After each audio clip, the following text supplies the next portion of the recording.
Hello friends, स्वागत है आप सभी का द सोशल क्लास के एक और नए वीडियो में। आज हम क्लास 12 ज्योग्राफी का जो सेकंड चैप्टर है the world population distribution density and growth, इसको करने वाले हैं। आज इसका जो कंप्लीट एक्सप्लेनेशन है वो मैं आप सभी को दूंगा।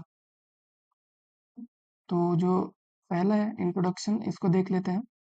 तो इसमें क्या कहा गया है, the real wealth of any country is it's people, it is the people who use natural resources, save policies and drive development. किसी भी कंट्री का जो रियल वेल्थ होता है वो कौन होता है, उसके लोग होते हैं। ठीक है, क्योंकि वो जो लोग होते हैं वो लोग क्या करते हैं, नेचुरल रिसोर्सेज को यूज करते हैं, पॉलिसीज बनाते हैं और साथ में डेवलपमेंट करते हैं। तो इसीलिए किसी भी कंट्री का जो रियल वेल्थ होता है वो कौन होता है, उसके लोग होते हैं। In this chapter we will understand, इस चैप्टर में हम लोग क्या पढ़ने वाले हैं कि वेयर पीपल लिव, लोग कहाँ पे रहते हैं, कि वो लोग किस डेंसिटी के साथ रहते हैं, कितना डेंस पॉपुलेशन कहाँ पे रहता है, और साथ में जो पॉपुलेशन है वो टाइम के साथ किस तरह से ग्रो हो रहा है, ये हम लोग देखेंगे। ठीक है, तो देख लेते हैं व्हाट इज पॉपुलेशन डिस्ट्रीब्यूशन। सबसे पहले हम लोग को ये जानना जरूरी है कि पॉपुलेशन डिस्ट्रीब्यूशन क्या होता है। पॉपुलेशन डिस्ट्रीब्यूशन क्या है? Population distribution refers to how people are spread across the earth surface. Earth surface पे लोग किस तरह से मतलब रह रहे हैं, किस तरह से स्प्रेड हो रहे हैं, उसी को हम लोग क्या कहते हैं, पॉपुलेशन डिस्ट्रीब्यूशन। किस एरिया पे कितने लोग रह रहे हैं, उसी को हम लोग क्या कहेंगे, पॉपुलेशन डिस्ट्रीब्यूशन। एक्सप्लेनेशन इसका देख लेते हैं। It is uneven, some areas have a very high population while other have very few। देखिए, जो पॉपुलेशन डिस्ट्रीब्यूशन है ना वो बहुत ज़्यादा अनइवन है। अनइवन क्यों है? क्योंकि कुछ एरिया है जहाँ पे बहुत ज़्यादा हाई पॉपुलेशन है और कुछ एरिया जो है वहाँ पे बहुत ही ज़्यादा कम लोग हैं। हाई पॉपुलेशन कहीं पे क्यों होता है? क्योंकि वहाँ पे जो कंडीशन होगा, क्लाइमेटिक कंडीशन या फिर प्लेन्स होगा, तो वो जो होगा हाई पॉपुलेशन वाला एरिया है। बाकी जो दूसरा एरिया है जहाँ पे डिजर्ट्स होगा या फिर पोलर रीजन है, वहाँ पे पॉपुलेशन जो है बहुत ही ज़्यादा कम होगा, वहाँ पे बहुत ज़्यादा कम लोग रहेंगे। उसके बाद आपको एक स्टेटमेंट दिया गया है, फैक्ट है ये, कि about 90% of the world population lives on just 10% of the land. मतलब वर्ल्ड का जो 90% पॉपुलेशन है वो बस 10% लैंड एरिया पे ही रहते हैं। ठीक है, जो नेक्स्ट टॉपिक है वो क्या है कि मेजर पॉपुलेशन क्लस्टर्स, कि ज़्यादातर पॉपुलेशन जो है किस एरिया में रहते हैं, इसी का जो बारे में दिया गया है यहाँ पे। The top 10 most populous countries account for about 60% of the world population. World का 60% पॉपुलेशन जो है वो टॉप 10 मोस्ट पॉपुलस कंट्री में रहता है। उस टॉप 10 कंट्री में से 6 जो कंट्रीज वो एशिया में लोकेटेड है। वो 6 कंट्रीज के नाम आपको पूछा जा सकता है, तो कौन है? China, India, Indonesia, Pakistan, Bangladesh and Japan. ये जो 6 कंट्री है तो वर्ल्ड के टॉप 10 मोस्ट पॉपुलस कंट्री में आते हैं, और साथ में ये 6 जो है एशिया में लोकेटेड है। और इंडिया जो है वर्ल्ड का लीडिंग कंट्री है, मतलब इंडिया में सबसे ज़्यादा पॉपुलेशन अभी के टाइम पे है। चाइना को 2023 में इंडिया ने बीट कर दिया था। तो ये देख लीजिए, ये जो ग्राफ है ये आपके बुक में भी दिया गया होगा। ये जो ग्राफ है इसमें बताया गया है कि कौन से टॉप 10 कंट्रीज है जिसमें सबसे ज़्यादा पॉपुलेशन है, और इसमें से 6 कंट्री जो है आपके एशिया में अवेलेबल है। जो नेक्स्ट टॉपिक है वो क्या है कि what is population density. Population density क्या है? पॉपुलेशन डेंसिटी क्या है? The number of people living per unit area, usually पर स्क्वायर किलोमीटर। मतलब एक यूनिट एरिया में कितने नंबर लोग कितने लोग रहते हैं, मतलब ठीक है, जैसे कि एक स्क्वायर किलोमीटर में कितने लोग रहते हैं, इसी को हम लोग क्या कहेंगे, पॉपुलेशन डेंसिटी कहेंगे। अगर मान लीजिए एक स्क्वायर किलोमीटर में 100 लोग रह रहे हैं, उसको हम लोग क्या कहेंगे, तो पॉपुलेशन डेंसिटी है वो कितना है, 100 पीपल पर स्क्वायर किलोमीटर। इसका फॉर्मूला क्या है, टोटल पॉपुलेशन बाय एरिया। अगर टोटल पॉपुलेशन को हम लोग एरिया से डिवाइड कर देंगे जो कि स्क्वायर किलोमीटर में दिया रहेगा, तो हमें क्या मिल जाएगा, पॉपुलेशन डेंसिटी मिल जाएगा। ठीक है, एग्जाम्पल देख लीजिए कि अगर एक रीजन है वहाँ पे 1.5 लाख लोग रहते हैं और वो जो 100 स्क्वायर किलोमीटर में स्प्रेड हुआ एरिया, उसको अगर हम लोग 1,50,000 को 100 से डिवाइड करेंगे, 1500% पर स्क्वायर किलोमीटर हम लोग को मिल जाएगा। तो उस एरिया का डिस्ट्रीब्यूशन डेंसिटी कितना हो जाएगा, 1500% पर स्क्वायर किलोमीटर। उसके बाद देख लीजिए क्या दिया गया है कि factor affecting political population distribution. Factors जो है जो पॉपुलेशन डिस्ट्रीब्यूशन को अफेक्ट करते हैं वो क्या है? तो पॉपुलेशन डिस्ट्रीब्यूशन को बहुत सारे फैक्टर्स अफेक्ट करते हैं। तो उसमें आपके ज्योग्राफिकल फैक्टर जो है सबसे ज्यादा इंपॉर्टेंट होते हैं जो कि पॉपुलेशन डिस्ट्रीब्यूशन को अफेक्ट करते हैं। क्या क्या ज्योग्राफिकल फैक्टर्स है जो कि पॉपुलेशन डिस्ट्रीब्यूशन को अफेक्ट करते हैं? Water availability. People prefer to live near rivers and fresh water sources. लोग कहाँ पे रहेंगे? रिवर के पास रहेंगे, फ्रेश वाटर सोर्सेस के पास रहेंगे। तो लोग वहीं पे रहेंगे जहाँ पे उनको इजीली वाटर जो है अवेलेबल हो। उसका landform, plains and lowlands are easier to build and farm on. मतलब कि जो प्लेन एरियाज है वहाँ पे ज़्यादातर लोग क्यों रहेंगे? क्योंकि वो इजी है वहाँ पे रहना, और साथ में वहाँ पे खेती वगैरह करना आसान होता है, इसलिए लोग लैंडफॉर्म को भी बहुत ही ज़्यादा ध्यान में रहेंगे, रखेंगे। लोग जो है डिजर्ट पे या फिर पोलर रीजन पे या फिर पहाड़ पे रहना पसंद नहीं करेंगे। लोग कहाँ पे रहेंगे? जो प्लेन एरियाज है वहाँ पे रहेंगे। उसके बाद क्लाइमेट जो है काफ़ी इंपॉर्टेंट रोल प्ले करता है। अगर क्लाइमेट जो है वो कंफर्टेबल है तो वहाँ पे लोगों को अट्रैक्ट करेगा, ठीक है। अगर एक्सट्रीम हीट है या फिर एक्सट्रीम कोल्ड है क्लाइमेट, तो वो लोगों को वहाँ से दूर करता है। मतलब एक्सट्रीम हीट वाले क्लाइमेट पे लोग नहीं रहना पसंद करेंगे, डिजर्ट में आप नहीं रहना पसंद करेंगे, ना ही आप बर्फ में रहना पसंद करेंगे। तो क्या होगा, क्लाइमेट जो है वो कंफर्टेबल रहना चाहिए, तभी वहाँ पे लोग रहेंगे। उसके बाद सोइल जो है वो काफ़ी इंपॉर्टेंट फैक्टर है। सोइल जो है जैसे कि फर्टाइल सोइल जहाँ पे होगा वहाँ पे ज़्यादा लोग अट्रैक्ट होंगे। क्यों? क्योंकि वहाँ पे एग्रीकल्चर सपोर्ट करेगा, एग्रीकल्चर सपोर्ट करेगा तो लोगों का लाइवलीहुड जो है काफ़ी आसान हो जाएगा। उसके बाद क्या है, social and cultural factor. Social and cultural factors भी बहुत ज़्यादा इंपॉर्टेंट है। जैसे कि कोई जगह है जिसका रिलीजियस या कल्चरल सिग्निफिकेंस है, तो वहाँ पे ज़्यादातर लोग रहेंगे। जहाँ पे मतलब जैसे अयोध्या जैसे जगह है, वहाँ पे मतलब रिलीजियस सिग्निफिकेंस बहुत ज़्यादा है, वहाँ पे पॉपुलेशन जो है वो बहुत ही ज़्यादा रहता है। मतलब जैसे पिलग्रिम साइट्स वगैरह हो गया। उसके बाद पीपल में लिव एरियाज विद सोशल और पॉलिटिकल प्रॉब्लम। जहाँ जो एरिया जहाँ पे मतलब सोशल प्रॉब्लम है, फिर पॉलिटिकल प्रॉब्लम है, वहाँ पे मतलब लोग नहीं रहना पसंद करेंगे। जहाँ पे वार हो रहा है, जहाँ पे मतलब जो नेता लोग हैं वो लोग करप्ट हैं, वहाँ पे लोग नहीं रहना पसंद करेंगे।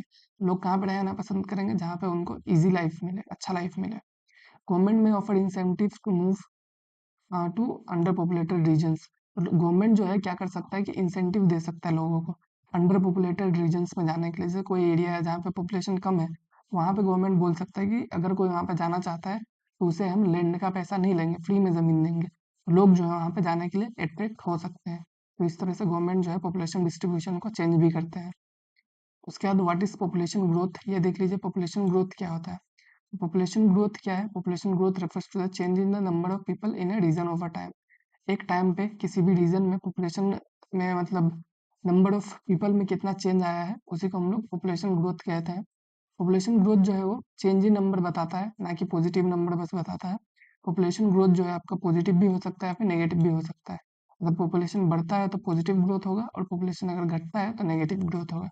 तो इस चीज़ को ध्यान रखिएगा, जो पॉपुलेशन ग्रोथ है वो आपका बस पॉजिटिव होना ज़रूरी नहीं है। तो देख लीजिए की types of population growth. Population growth के टाइप्स क्या क्या है? पॉपुलेशन ग्रोथ के यहाँ पे मेजरली तीन टाइप दिए, चार टाइप्स हैं, ठीक है।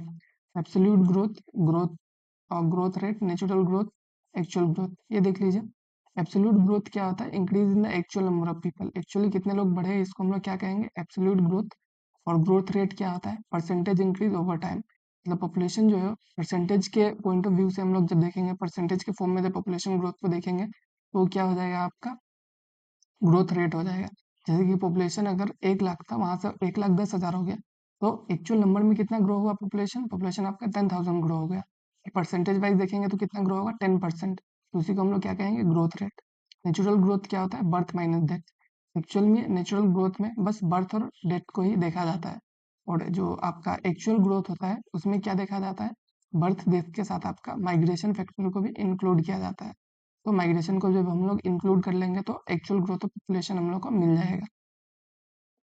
इसका जो नेक्स्ट टॉपिक है क्या है? Birth rate and death rate. Birth rate और डेथ रेट के बारे में दिया गया है।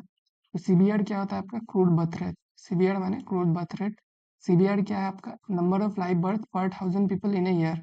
1,000 पीपल पे कितना लोग जो है न्यू पैदा हुए, उसी को हम लोग क्या कहेंगे? सीबीआर। सीडीआर क्या होता है? नंबर ऑफ डेथ पर 1,000 पीपल इन ए ईयर। एक साल में 1,000 पीपल पे कितना लोग मरा है, उसको हम लोग क्या कहेंगे? सीडीआर।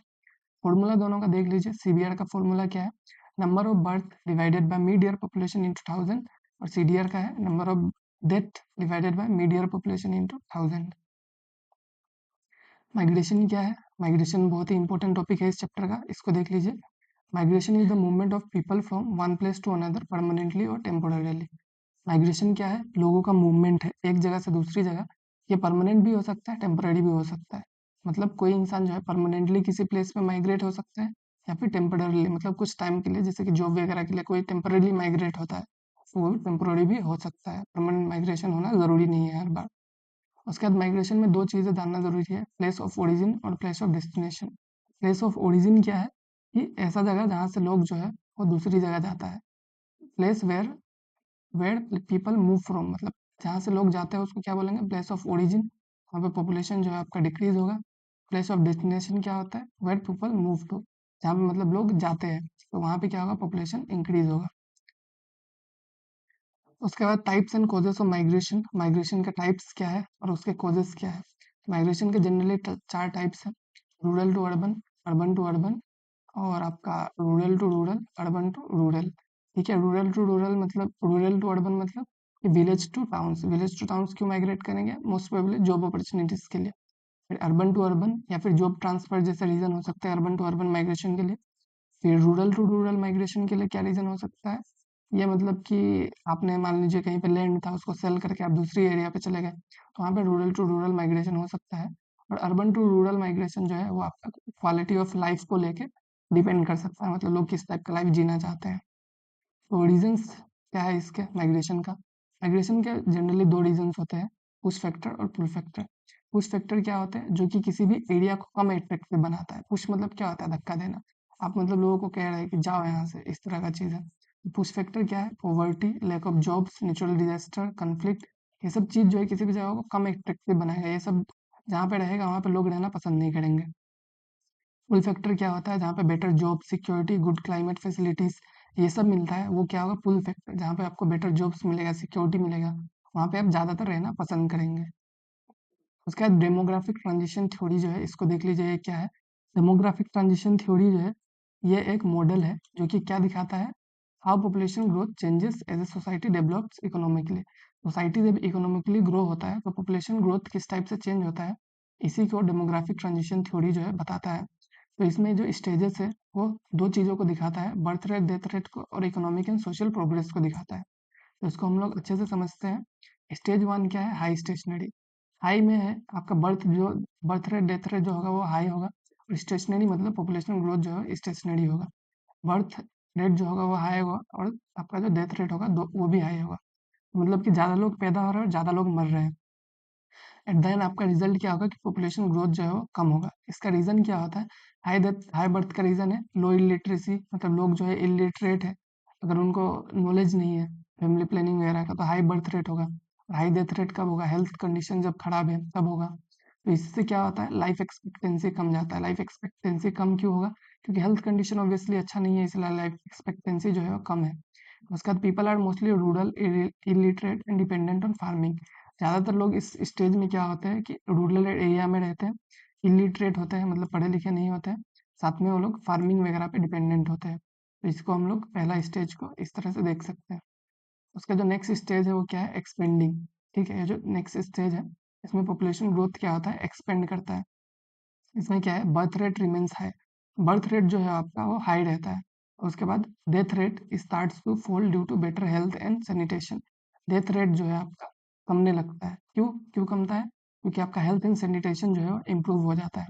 तो बर्थ अगर ज़्यादा है और डेथ अगर कम है तो ऑब्वियसली पॉपुलेशन जो है एक्सपेंड करेगा, बढ़ेगा। तो इसलिए पॉपुलेशन ग्रोथ रैपिडली, पॉपुलेशन जो है वो मतलब बहुत ही स्पीड में बढ़ने लगता है। तो इसका एग्जाम्पल क्या है एक्सपेंडिंग का? Many developing countries. इंडिया भी जो है अभी second stage of demographic transition में है, तो इंडिया जो है एक अच्छा एग्जाम्पल हो जाएगा सेकेंड स्टेज का। थर्ड स्टेज क्या है? लो स्टेशनरी। इसमें जो बर्थ रेट और डेथ रेट होता है दोनों लो होता है। ऐसा क्यों होता है? कि जो लोग होते हैं वो इलिटरेट से ज़्यादा अब लिटरेट हो चुके हैं, और हेल्थ एंड सैनिटेशन जो है वो इम्प्रूव हो चुका है। ग्रोथ जो है होता है वो स्लो और स्टेबल हो जाता है। ठीक है, और उसके बाद पीपल अब एडुकेटेड है, अर्बन लाइफ जी रहे हैं, फैमिली प्लानिंग जानते हैं, इसलिए जो पॉपुलेशन ग्रोथ है बहुत ही ज़्यादा हाई नहीं होता है। तो इस स्टेज में मेनली आपके जो डेवलप कंट्रीज है वो रहते हैं। यह है आपका डायग्राम, इसको आप देख लीजिए। ठीक है, पहला स्टेज क्या है? यहाँ पे आपका बर्थ रेट डेथ रेट दोनों ज़्यादा है। ठीक है, और फ्लक्चुएशन बहुत ज़्यादा देखने को मिलता है, पॉपुलेशन ग्रोथ बहुत कम है। सेकेंड स्टेज में आपका डेथ रेट जो है कम जाता है, बर्थ रेट जो है बढ़ जाता है। बीच का जो गैप है पॉपुलेशन ग्रोथ को इंडिकेट करता है। थर्ड स्टेज में पॉपुलेशन ग्रोथ में क्या होता है? बर्थ रेट और डेथ रेट जो है दोनों कम जाता है, फ्लक्चुएशन भी कम जाता है, पॉपुलेशन ग्रोथ जो है बहुत ही ज़्यादा स्टेबल हो जाता है। उसके बाद पॉपुलेशन कंट्रोल मेजर्स को देख लीजिए। पॉपुलेशन कंट्रोल मेजर की मतलब पॉपुलेशन को किस तरह से कंट्रोल किया जा सकता है। पहला है फैमिली प्लानिंग। फैमिली प्लानिंग किया जाए मतलब जैसे स्पेसिंग, बच्चों के बीच में प्रॉपर गैप होना चाहिए। लिमिटिंग बर्ड्स मतलब कि कम बच्चे पैदा किया जाना चाहिए। ये सब आपका फैमिली प्लानिंग का पार्ट हो जाएगा। फ्री कॉन्ट्रासेप्टिव्स मतलब कि जो कॉन्ट्रासेप्टिव पिल्स वगैरह है वो सब फ्री में गवर्नमेंट प्रोवाइड करना चाहिए। एजुकेशन एंड अवेयरनेस लोगों के अंदर होना चाहिए, तभी वो लोग को पता रहेगा कि किस तरह से फैमिली को प्लान किया जाए। और बाकी जो फैमिलीज बड़े हैं उन पे टैक्स पेनल्टीज वगैरह भी इम्पोज किया जा सकता है, ताकि लॉन्ग बड़े फैमिलीज को मतलब लार्ज फैमिलीज को डिस्करेज किया जा सके। उसके बाद जो थॉमस माल्थस है उन्होंने एक थ्योरी दिया था। उनका थ्योरी क्या है? 1798 में आया था। Believe population in increases faster than food supply. मतलब जो पॉपुलेशन है वो फूड सप्लाई से जल्दी इंक्रीज होगा। ठीक है, तो इसमें क्या कहा है कि uncontrol growth lead to famine, disaster and war. अगर पॉपुलेशन जो है अनकंट्रोल रहा, पॉपुलेशन का ग्रोथ जो है कंट्रोल नहीं किया गया, तो इससे फेमाइन, डिजीज, वार ये सब भी आ सकता है। तो इसीलिए फैमिली प्लानिंग जैसे चीज़ है वो ज़रूरी है। ठीक है, उसके बाद क्या है आपका, उसके बाद आपका क्विक रिकैप है, कुछ होमवर्क है आपके लिए। क्विक रिकैप में आप देख लीजिए कि इसमें हम लोगों ने आज क्या क्या पढ़ा, उसको एक बार रिकैप कर लेते हैं। Population distribution is uneven. Population distribution जो है अनइवन है, उसके रीजंस क्या है, physical factor, economic factor, social factor, ये सब जो है पॉपुलेशन डिस्ट्रीब्यूशन के अनइवन होने के रीजन है। ग्रोथ जो है आपका बर्थ, डेथ और माइग्रेशन, 3 फैक्टर्स पे डिपेंड करता है। कंट्री जो है 3 डेमोग्राफिक स्टेजेस के ट्रांजिशन पे जाता है। ठीक है, कंट्री जो है 3 स्टेजेस से पार होता है।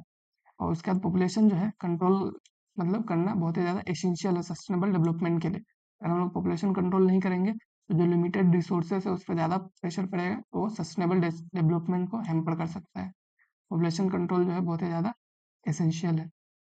इसके बाद कुछ प्रैक्टिस क्वेश्चन है आपके लिए, इसको आप कर लीजिएगा। ठीक है, तो पहला क्वेश्चन क्या है कि what is population density, how it is calculated. इसका मैंने आपको अच्छे से एक्सप्लेनेशन दिया है। 3 स्टेजेस ऑफ डेमोग्राफिक ट्रांजिशन आपको बताना है, स्टेज 1, स्टेज 2, स्टेज 3, ये आपको अभी मैंने बताया, उसको आप लिख लीजिएगा। उसके बाद फिर जो थर्ड क्वेश्चन है, name 3 push and 3 pull factors of migration. Push and pull factor 3 आपको बताने हैं।